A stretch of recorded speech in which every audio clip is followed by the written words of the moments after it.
is an Unspoiled Network podcast. This is Spoil Me, covering Killing Eve, Season 2, Episode 1. Do you know how to dispose of a body? In this episode, I should have known that they were going to kill the old lady. And I know that so much else happens in this episode, but I'm real preoccupied with the fact that they kill the old lady. And I feel sad about it. Hey, bum me out. Welcome to Spoil Me.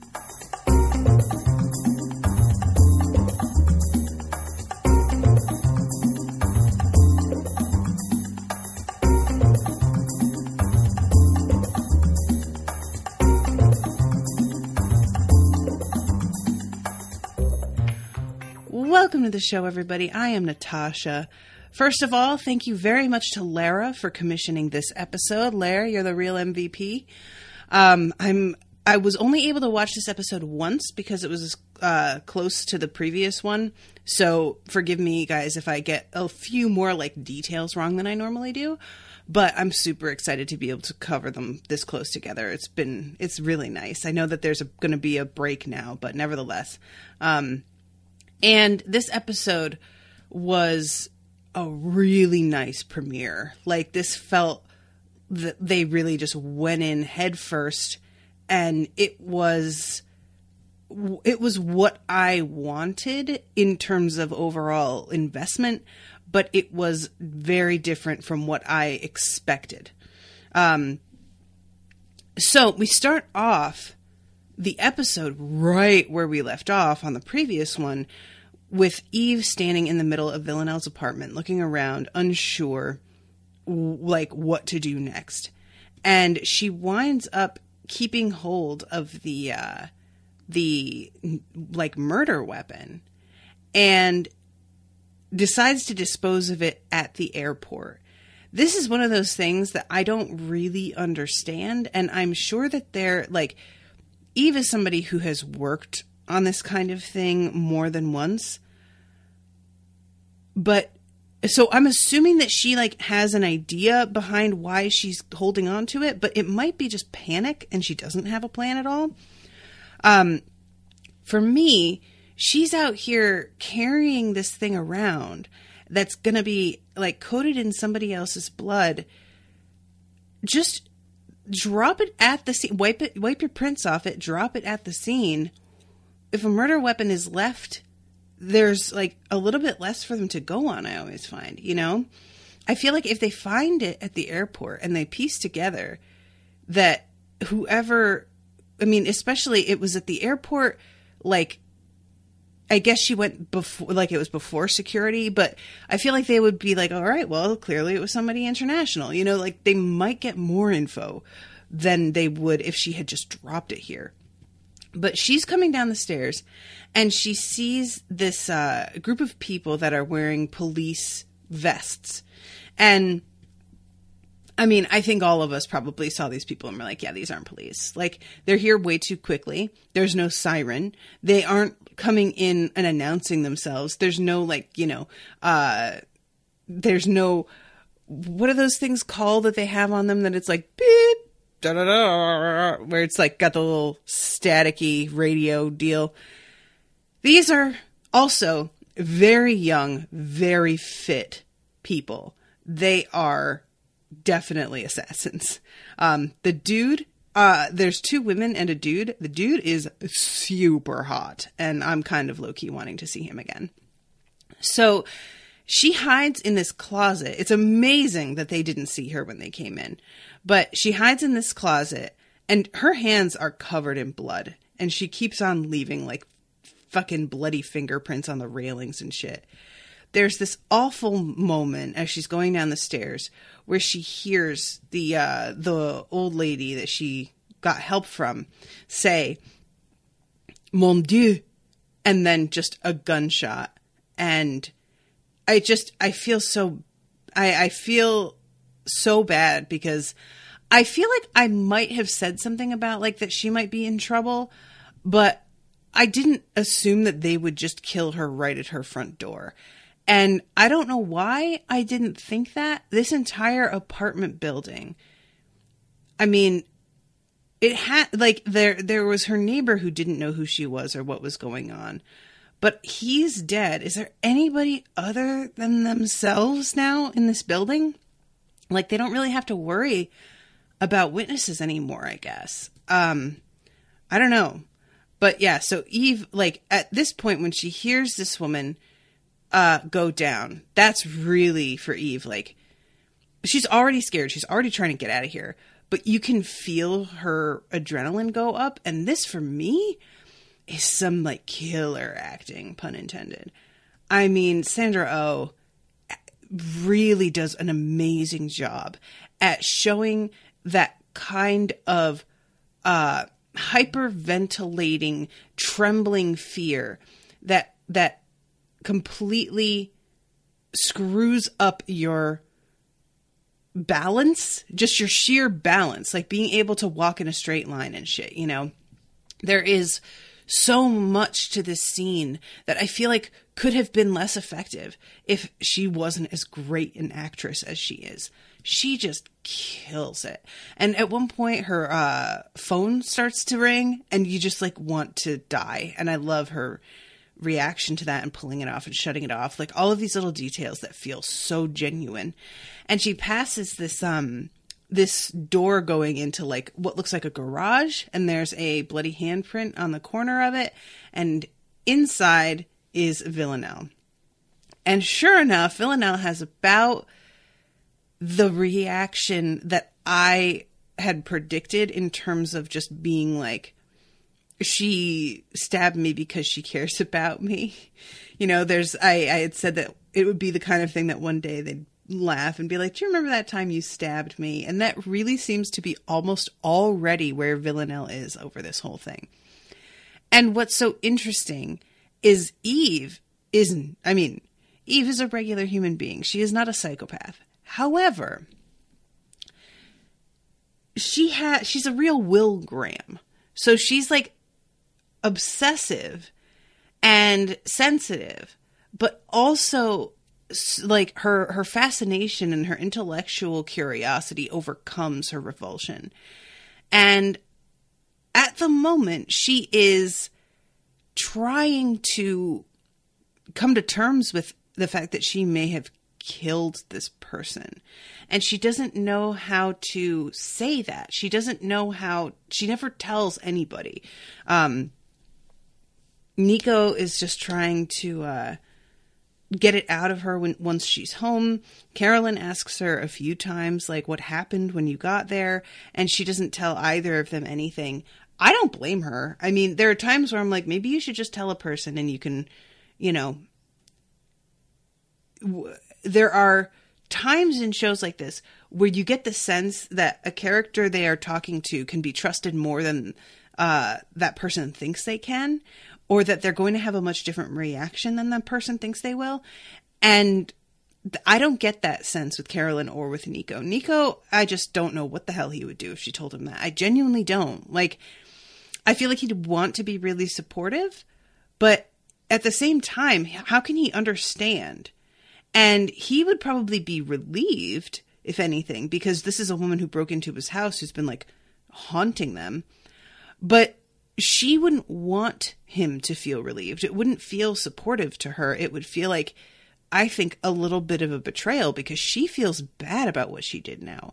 Like, at the time, she just wanted, I think, honestly, what it was her wanting to prove a point. Villanelle kind of was like, you're too much of a pussy to do this. And she was like, yeah, no, I'm not. I will definitely show you. And immediately wanted to take it back. And I don't think that she actually, when it comes down to it, wanted to hurt Villanelle. Not really. So him being relieved, I think, would irritate her, if anything. And he would try and be like, you know, this, if she's dead, that means she's not, that means we can finally relax. And she would want to see it that way. And she would try and pretend to him that she saw it that way. But she couldn't help but feel, first of all, the guilt. And second of all, like, maybe Villanelle's not actually dead. the girl did get up and like run away. So we get to see Villanelle. She's hiding in this garage and she's watching the cleaners leave. And, you know, they have a ton of stuff that they have used to literally clean up the scene, as well as taking away the body of the old woman. And they're talking about the scene that they discovered and saying, there's blood, we'll find her. I am surprised that they don't search the like directly surrounding area a little bit more thoroughly, because I feel like this is certainly where you would think she would be, you know, like with that amount of blood, especially, you'd have to assume that it was a wound that was going to disable her. But, yeah, there's this, she manages to, get picked up by this dude because she pretends to be hit by a car. And he, you know, she kind of like blackmails him into this, like continuing to bring her to the hospital, because he keeps on trying to be like, I didn't do it. And she's like threatening to tell them that he hit her on purpose, this whole thing. And he drops her off in front of the hospital and just drives away, which I'm really curious about that. Like, I know that's a thing that you see a lot. They have to have like the license plate records of cars who pull up in front, right? There's got to be a camera. So doing that, this dude is going to be held responsible anyway, right? And I know this is not the point, and I know that's probably never going to come up again, but I'm just curious about it. Because you do see this like fairly frequently. So let's go back to, Eve. There's this scene, guys. This is so funny. Carolyn calls her, and I wasn't expecting to hear from her so soon. Carolyn says, I know where you are. Get back here now. And hangs up immediately. And Eve just says, I think I might have killed her. Like, even though the line is dead. And then she realizes that she's standing right in front of this couple that's in the middle of proposing. And she just says congratulations before she walks away. That's one of my favorite things about this show, is their injections of humor into the weirdest places. It's like, when I was trying to describe the show to Owen, he watched the first episode with me and he really liked it, but this is a show that he has to pay attention to. And he is always so exhausted when he comes home from work that he wants to watch stuff that he can just sort of have on in the background. And so we haven't watched another episode, but when we watched the first one, what I said to convince him was that the show was kind of funny. And like, I'm realizing that's true, but it's certainly not like the first thing that you think of, but it is, though. Like, it is one of the first things I think of. But it's a dramatic comedy. Is that a thing?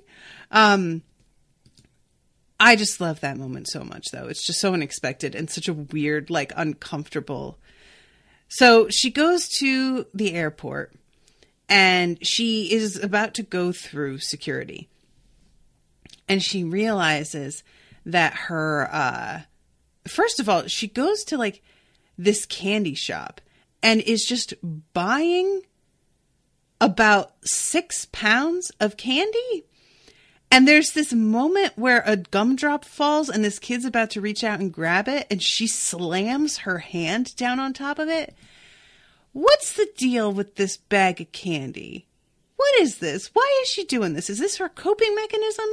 It's such an odd scene. I love, though, the premiere of season 1. We get to see this moment of Villanelle being kind of shitty to this little girl by toppling her ice cream into her lap. And this is Eve being a little bit shitty by not even letting this kid have this like one stray piece of candy. And I just kind of like that symmetry, even though I'm not sure it even means anything. So she's filling up this bag with candy. And she's standing in the security line with her mouth full. realizing that she still has the motherfucking murder weapon in her pocket, which, like, yeah, girl, why didn't you dump this sooner? What are you doing? Rather than, you know, taking all of her stuff out of line and getting back to the back of the line, she runs to the bathroom and like wipes it off as best she can and drops it in a receptacle for like tampons and stuff, which it is covered in blood. Well, I guess chances are it will never be found. I would guess when you're emptying those out, you're not paying a whole lot of attention to that. You don't want to, right? It's different in a regular garbage can. I don't know that you would in a regular garbage can either, though. The guy at security sees her like running off. She's like got her shoes off because she had taken them off to go through security. And when she walks into the bathroom, she steps in what looks like a puddle of piss on the floor. This is what I'm talking about, you guys, in terms of like the details of this show that make it so good. They didn't need to do that. They didn't need to add a puddle of piss on the airport bathroom floor. But it is the exact sort of shit that would happen if you didn't have your shoes on, isn't it? That's just the kind of luck a lot of us have. It's just, you know, every other stall is fine, but we pick the one that's got a fucking puddle on the floor, and now we have to walk around with piss socks for the rest of our trip. Like, 100%. These are the things that I love so much about this. So she gets rid of it, comes back, tells the guy she's really sorry, but she had food poisoning from a bad oyster. He doesn't really, like, want to give her the benefit of the doubt on this, but he does. I have to mention, this dude that's at security that she talks to looks like a goddamn vampire. He is so pale. He's got these circles under his eyes. He's almost clammy looking. I was like, that dude looks like he's the one who ate the bad oyster. He should not be at work today filming this scene. But she goes to the airport bar, and there's another great moment. This whole fucking premiere is so full of these. She's got this ballpoint pen that she's clicking. And she's pushing the tip of the pen into her palm and drawing it looks like a little bit of blood. Have you guys ever had this kind of anxiety? Where you, like, cause yourself pain in order to relieve a little bit of it? I have. And it's like, I don't feel like I've ever drawn blood, but I can definitely see that happening. I've done scratching of my hands, digging my nails in, scratching the sides of my face. I've done that kind of thing where it sort of like keeps me grounded in this way where it just keeps me from flying completely into what feels like it's going to be outer space. Like my anxiety feels like I'm full of helium. And if I don't do this thing that holds me down to the ground, I am going to float off and pop. And it's usually not due to anything specific. Usually this anxiety is not from something real. It's from my own, imbalances in my brain. But this moment of her doing this just resonated so hard with me. It felt like somebody who wrote this scene definitely goes through this and understands that deep pressure that feels like it's building in you. So this woman comes up to her and asks if she can take the seat next to her and is watching how nervous Eve is and really thinks that she has Eve figured out. And it's one of those moments that, like, maybe 9 times out of 10, she would have been dead on. She just can't know the actual situation that Eve is in. And so she kind of asks Eve, like, are you doing okay? And then says something like, Eve is like, who are you? And she says, a friend. And the whole thing is set so that it seems to Eve as if this woman is using like doublespeak to let her know that she's in on what just happened, that she knows what just went down, until it comes out that she thinks Eve is struggling because she's a junkie. And Eve starts laughing so hard. I just like, this woman moves down one more seat in order to get away from her because she's realizing that this isn't going the way that she had hoped it would go. And she looks a little bit insulted at the fact that Eve said that. Or that she said the word junkie and then she started laughing. But the look of relief, like Eve really thinks that she's being watched, that she had thought she was going to get away with this, that it would be her own personal private shame that she would figure out how to cope with in her own way. And now it's being taken away from her and it's not going to go down that way. But no, this woman doesn't know anything about it. And there's this just sheer relief on her face, you know? So then let's go back to Villanelle. She is being looked at by this doctor who tells her that her wound is deep, but it isn't hitting any penetrating organs.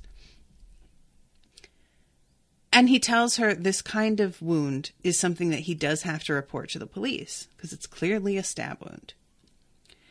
And she tells him that the person who did this to me, her husband, is a detective and that he works with the police and that they will cover this up for him and that she isn't safe. And please just don't tell the police. And this dude says, all right, I'm not going to tell the police for now, but my shift ends this evening. And if you can't depend that the next person that comes in here is going to keep your secret as well. I will do it, but it's possible the next person to come in won't. So she watches him go. I love this moment with her like wanting a lollipop and wanting like a sticker and stuff. The whole thing is, again, so like childish. There's something about the fact that they keep doing this with her character that just I really enjoy. So we go back to Eve. She has finally gotten home. She's looking around and Nico is not here.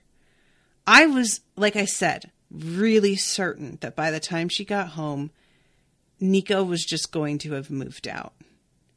And it seems not. He still comes home and he seems willing to like try and talk this out. I wasn't ready for that at all. I'll be honest. And I still don't really know what to think about it. He comes home while she's in the middle of cooking and she's like chopping up this huge pile of vegetables. And she's just, first of all, really distracted by the actual knife itself. Second of all, she's trying to make dinner and act as if what happened before she left didn't actually happen. And all of this, like the pile of veggies that she has cut up, it's clearly just been something for her to do. That's what's going on. She is obsessing right now because she needs something to focus on. And chopping the vegetables is giving her a physical sort of outlet, something to physically do. And so she has there's enough veggies there to fill like a hotel pan. And she tells him this was just such an odd moment. She tells him that I wanted to make you dinner to apologize for being a dick. He says you were kind of a dick. I'm like, she was more than kind of a dick. She was. She hit you. She left without apologizing to go to Europe. Like, she was more than kind of a dick. Making dinner would not make this up for me.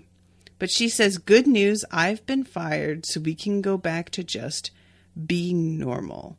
And he's looking at her and says, well, you certainly seem completely normal in this way that he can sense things are not okay. And she says, I'm making Nigella's roast chicken with lemon and rosemary stuffing. The wine is in the fridge and the chicken is almost done. And he pulls out the chicken and says, you mean this chicken? It's out. It's in the packaging, still in the fridge. Question. She imagined that she had put that chicken in the fucking oven? That's a hell of a moment there. It's just, I really love, we cut from there to her in the bathtub, huddled up, shaking. And she's been in the tub for like an hour. And probably that water is cold. And that's part of why she's shaking, but not the only reason. And it's a real moment of just like her being brought back down to earth, that she's not pulling off being normal like she thought. Even when he says, good thing you're acting so normal, like that should have got to her a little bit more than it did. She just sort of brushes it off. But it's not until he points out that she like full on imagined it's not, she didn't just stuffing a roast chicken isn't going to be a one-step process that you can think you did. Like, because we've all done things like that, right? Where we think so hard about having done something that we feel like we did it. Have you ever had that? Or you think so hard about a conversation with somebody that you feel like you've already had it? I've had moments where I'll look at my phone and realize that like I was obsessively figuring out how to word a text. And then I got the wording exactly right in my head and somehow thought that was it, that I had gotten the wording right and now I was done, and I never actually sent it. But that is like a one-step thing. Like pulling out and making the stuffing for and stuffing and putting a chicken in a roasting pan and putting it in the oven. That's a multi-step thing for her to think she's done and not done. That's yikes, girl. And you get the impression that she basically drops everything in the kitchen and goes up into the bathtub, flipping out, and that Nico is left to finish making dinner. Am I wrong? Like, so this was her thing that was supposed to like make it up to him, and she doesn't do it. And when she's in the bathtub, you can see that there's still like blood, like embedded underneath her fingernails and in the nail beds and stuff. She was making dinner for Nico with her hands still coated in blood from the attempted murder. Oh, damn. Get your life, girl. Shit. Meanwhile, that phone rings over and over and over again. And it's a real, like, I think, testament to the way this is directed, that I felt such anxiety every time that damn phone rang. And it keeps going. And I just, I wanted to kill her. I was like, will you pick that shit up? I appreciated it. Nico finally is like, holy shit, are you going to answer that? And he comes in and sees her and says, is everything okay? And she's lying through her teeth, not even trying to convince him really. Just saying, uh-huh. But not like on the verge of tears. And he says, has something happened? And she says, no, nothing happened, even though she's, again, basically in the middle of crying. And he says, you can tell me. And she says, I can't. He says, are you in trouble? And she says, honestly, I don't know. Her phone dings again, and he says, don't. And she says, I have to. And he gets up and leaves and says, I'm going to eat. And it's just yet another moment of her entire, like, all of her well-being, her mental and physical well-being is at risk here. And she is still willing to continue putting it on the line. Despite what's going on. Like, I really understand Nico's perspective here. I just do. I have since the start, and I still do. So then we have Villanelle in the hospital with this kid named Gabriel next to her. He's not in traction, I guess. But this poor kid is in bad shape. His face is really fucked up. She says something about how he says that they took skin from his leg and grafted it onto his face because it was just so messed up. Both of his parents died, apparently. And when she says that she was stabbed, he asks who stabbed, or he says, excuse me. He says, he stabbed you? And she says, no, it was a woman. And he says, a woman stabbed you? And she says, I know, it surprised me too, but she did it to show how much she cares about me. And he says, that's stupid. And she gets very fierce for a moment and says, no, it isn't. Sometimes when you love someone, you will do crazy things. And the look she has on her face when she says that is just really like one of the craziest looks that she's had throughout this show. Oof. So she gets Gabriel to kind of do some things for her to set up an escape. Gabriel can walk, but it's very painful because he has pins in his hips. She does not care that it's painful. She's going to use this kid and it's going to be fine, is apparently her approach to this whole thing. So he goes and he gets, I think, a doctor's jacket, which she uses to go and get drugs that she needs. There's also like an ID. And it's surprisingly effective. She like isn't wearing pants or anything like that. There's like, you know, she's just wearing a hospital gown. So when she puts the jacket on, you can see that she's like bare-legged. It's long enough that you could say she was maybe wearing like a knee-length skirt. I don't see a lot of doctors wearing shorts, but maybe you could say that. But nobody seems to look twice at her. She also has to stick her feet in somebody else's Crocs, which is a hilarious moment to me. The look that she gets of just total revulsion when she has to do that. I could not stop laughing. She is just disgusted. And they're just the whole setup is part of her getting what she needs so that she can eventually leave the hospital and not be like totally fucked and out of it. So she needs to get the supplies that she can continue to use. She won't take the medication they give her, the like painkillers, because she says that it makes it hard for her to walk. So then Eve gets a call from an unknown number, and you can see that she doesn't like, she's hoping that this is Villanelle. I mean, it's really, I think, what she was hoping for. Instead, it's a telemarketer who is trying to tell her about this deal that they have for windows.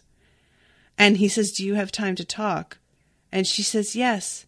Tell me about your windows, Armando. Tell me everything about them.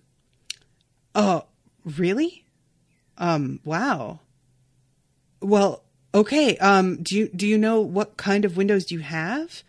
And she lays back in the bed, listening to him talk about these windows. And we find later when Nico asks her what she did, she breaks down and says, I just bought a shit ton of really expensive windows, in yet another brilliant moment of humor. Like, I just love this show. I hope this is like a bit of an ongoing thing that we get to like be around and watch this window getting installed. I want to see all of this. Like, I really do. So,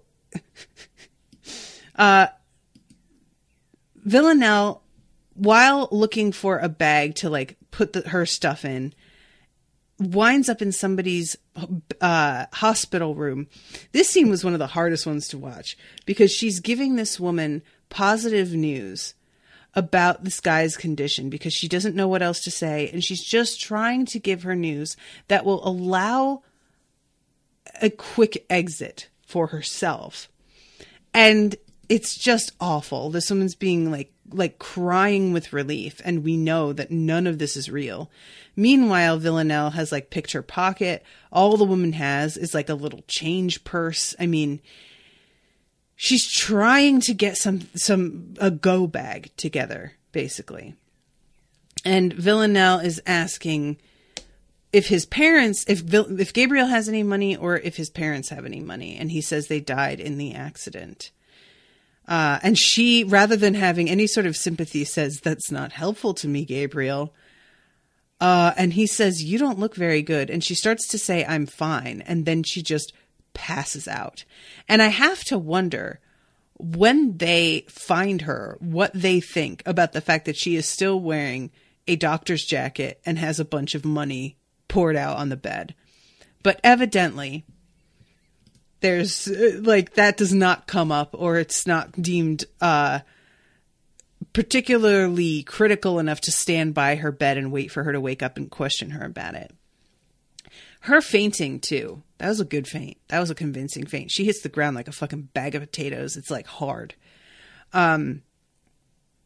So we go to Eve meeting with Carolyn in the park.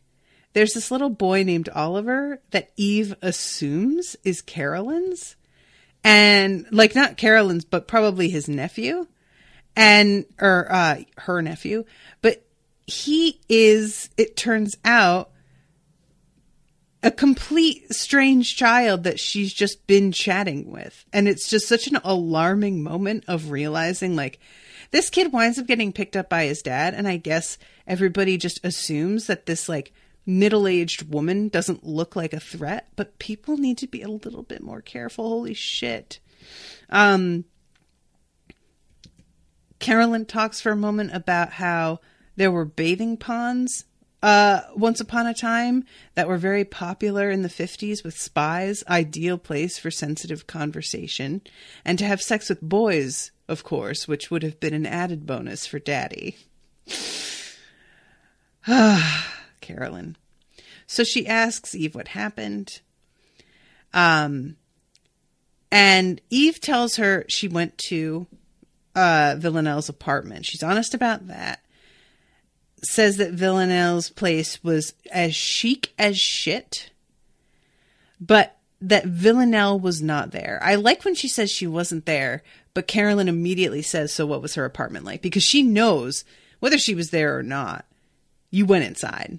Like, you know, I know how you would have handled this.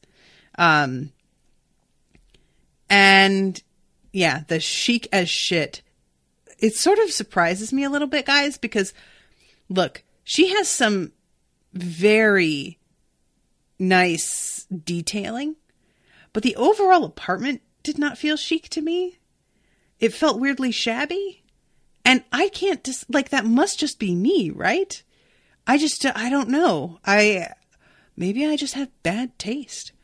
But yeah, she says, as I was leaving, some people appeared dressed as paramedics. They had an ambulance and they shot the old woman next door. So she tells her as much as she can, but still leaving out everything that happened with Villanelle.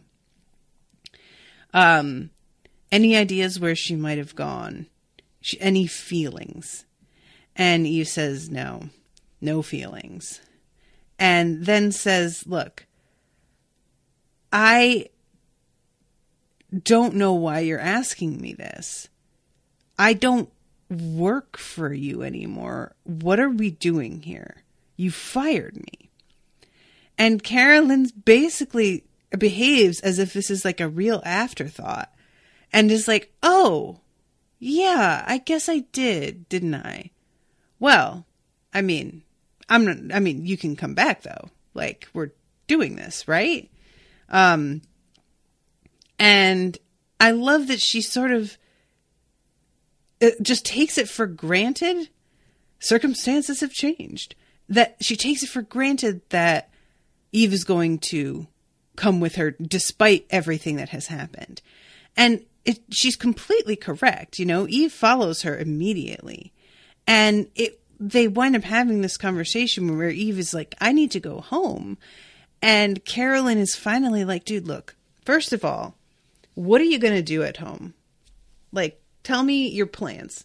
because we both know what gets you off.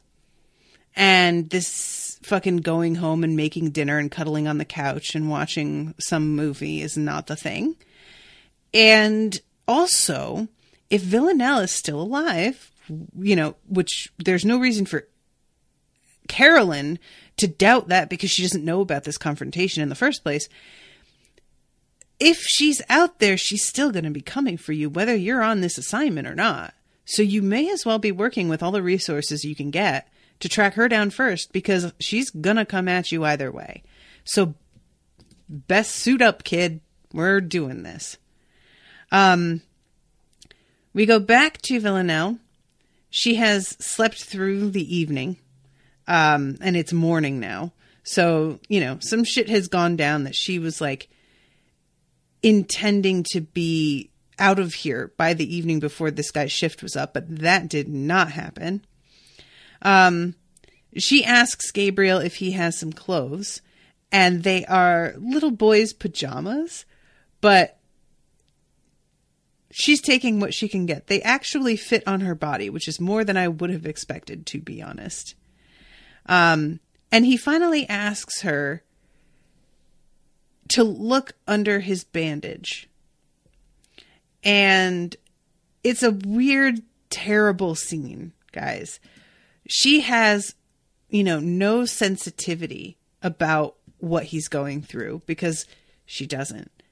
But there's also, it's clear, a bit of a feeling of like appreciation from him over that. She's not sugarcoating things. She's not trying to like, you know, minimize how bad it is.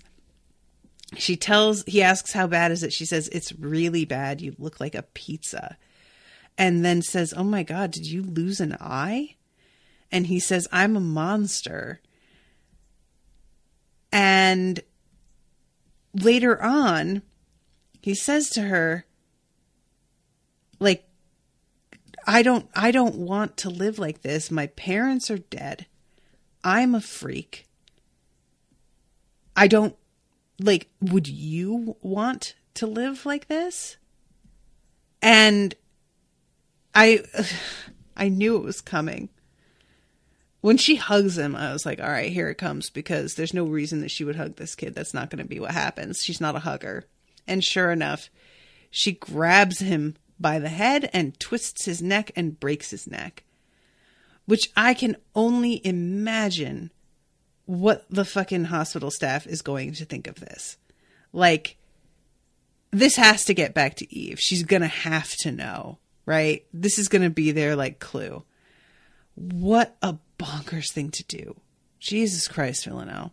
They might not have tracked you. They might not have. Just a woman who comes in with a stab wound and then disappears. They might have just been like, you know, she was a domestic abuse survivor and she is hiding from her abusive ex. And it might have flown enough under the radar, but you broke this kid's fucking neck. Now they're going to know. You're giving yourself away. And maybe she wants to do that. Maybe she wants to give herself away. I don't know. Before she kills him, he's asking her about where she's going. And he says to see her girlfriend, and she says, uh-huh. And he says, what if she stabs you again? And she says, she won't. I know her better now, better than she knows herself. Don't trust the way people look, Gabriel. You can see scary people a mile away. It's the good people you have to worry about. So yeah, this is when he says, do I look scary? And it leads to the whole thing. And it's brutal, man. Like, and he just kind of looks like he's asleep, and she lays the sheet over him so that nobody will pick up on it for a little while. But there's almost a sense after she does it of like not really knowing why she did, but she doesn't regret it either, clearly, you know? I don't know that Villanelle has ever regretted anything. I really don't. So we go to Carolyn and Eve and this other woman who's delightful, who is a coroner. And they are looking at a body that has been exhumed. I don't even remember what it is about this body that winds up being significant. He's been in the ground for a couple of months, she says. But they're trying to figure out how this guy died because it looked like a heart issue. But it seems like everybody pretty much suspects that that's not really what was going on here. They just don't have any proof. And eventually, Eve comes up with the idea that this dude, she's like, was there anybody that he got services from? And it's so weird. Eve vomits when she sees the body. And when this woman asks if she could get a glass of water, Eve says, actually, could I get a burger? And this woman starts laughing and says, it's the formaldehyde. The smell of the corpses makes you crave meat. And then we see them finishing off their burgers and fries in the fucking room with the body, which I just can't deal with. Like, I can't, guys. This just was so ghoulish. Ugh. So it turns out the dude's name is Alistair Peel, which is ringing a bell to Eve. She says the internet guy, didn't he die a couple of months ago? He did, of a heart attack under no suspicious circumstances. But Nadia slipped, that's right, I forgot about this part. Nadia slipped a note under the door of the cell. The note contained 2 words, Alistair Peel, and it was addressed to you. And Eve is like, what? Why would she try and get my attention about this? And Carolyn's like, yeah, that's the question. And Eve is like, I want to know when you found out about this and why you didn't tell me about it right away. But Carolyn's pretty much like, I'm not telling you either of those things. I'm telling you about it now, and that's all you need to know. So Eve figures out, since he got a pedicure fairly frequently, that he was killed using some sort of syringe between his toes. And Carolyn seems just downright, like, proud of her for figuring this out. And there is something about the way that Eve solves it, like a puncture mark on his foot. Like, she's going to walk away and grab a bag and just fucking head out after she says it. Like, she's done with this. She doesn't do that, but there's a real sense to me of her just being over it. And that is when Carolyn has to convince her to stay with this investigation. Meanwhile, Villanelle, wearing her little jammies and baseball cap, is heading towards the doors of the hospital. And this dude tells her that they're on lockdown, that they can't let her outside. And she does this whole sob story about getting some bad test results and needing a moment alone, please. And this guy takes pity on her. He lets her go out, stay near the door for your own safety. And of course, the second that he turns around, it takes just a moment. And he sees that oh my God, guys, I forgot that her hat says LOL on it. Oh my God, that's so perfect. But yeah, the wheelchair spins around and the hat that says LOL is sitting in the lap of the wheelchair. And it's a really good shot. I don't know who directed this episode, but that was a really, really great moment. So they're talking about whether or not it's Villanelle that did the pedicure and the assassination. And I like that Eve says that Villanelle loves a costume. Because she is right. Like, I don't think I ever put it that way before. But she really does seem to enjoy the parts of the job that require her to, like, do dress up and blend in and stuff like that. Like, that seems like it's part of what makes this so enjoyable to her. So I liked that she really pointed that out, and I hadn't been noticing that before. And finally, she says, if she's alive, we're going to find her, Carolyn says, before she finds you. And she will find you. And there's no need to play the reluctant ingenue with me. Do that with your husband. Tell him I forced you to do it. It'll make it easier. I love how resentful Eve is of the fact that she like just nailed exactly how that was going to go down. So we see Villanelle walking down the street in these little boys' pajamas with her briefcase that we know is like full of drugs. And she winds up, and this was like one of those moments that I got a little bit confused by, but she hitches a ride in a truck, and gets out at this, gas station, and she sees this family getting out of this car, and she jumps into she steals the car, but later on, when we see her, it looks like she's like asleep in the back of it. This I got confused by, guys. I'm seeing that people are saying that the Crowdcast audio is like acting weird. I'm sorry, guys. I don't think it'll affect the actual like regular podcast because I'm recording this through like a different input, but I'm sorry about that. But I'm confused because I thought that she just stole the car, and it looks like she is just seated in the back of the car. Maybe that's what it is. All the stuff that had been in the back, their luggage and everything, she dumps out and then she hides in the trunk. That's what it is, isn't it? So she's like asleep, like laying down in the trunk, hitching a ride, and the family doesn't even know she's back there, I guess, which is just bonkers. Like, because they could easily have gone straight to the trunk when they came back out of the gas station, and it's like an SUV, so the trunk isn't a separate part of the car. It's part of the like main. You know what I mean? It's just what a crazy risk she's taking while doing this.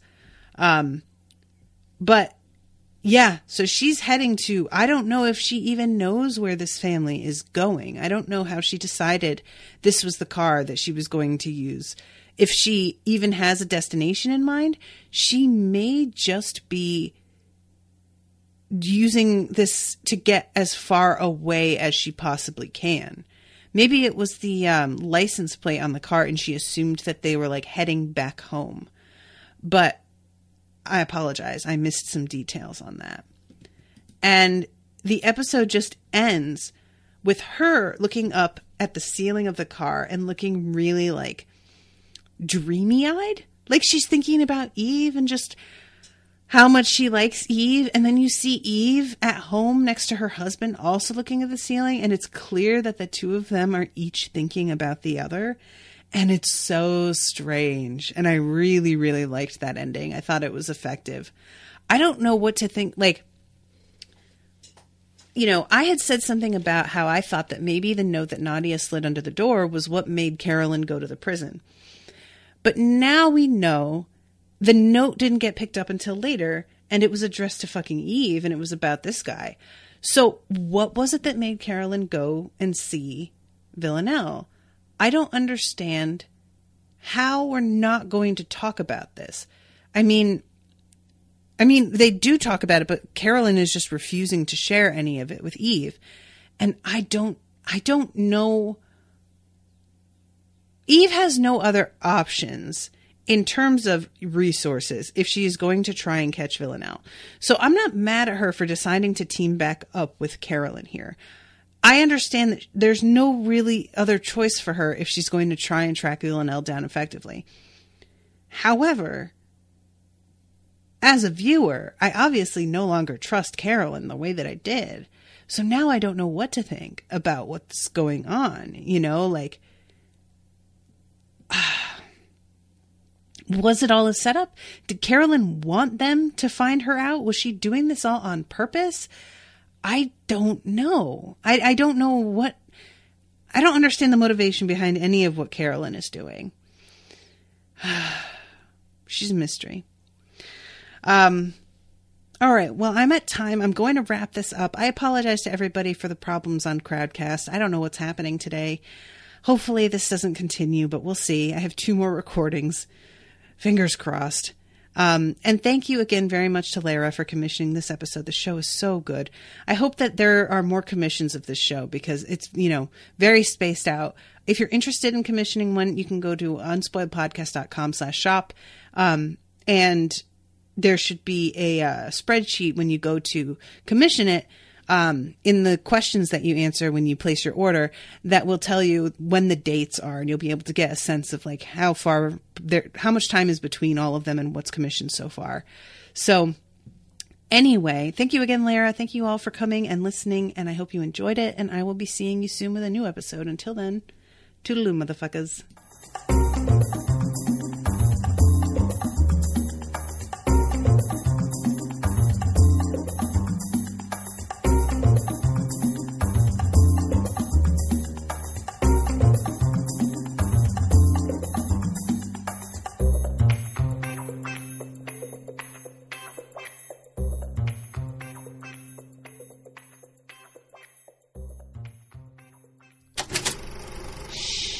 That was an Unspoiled Network podcast.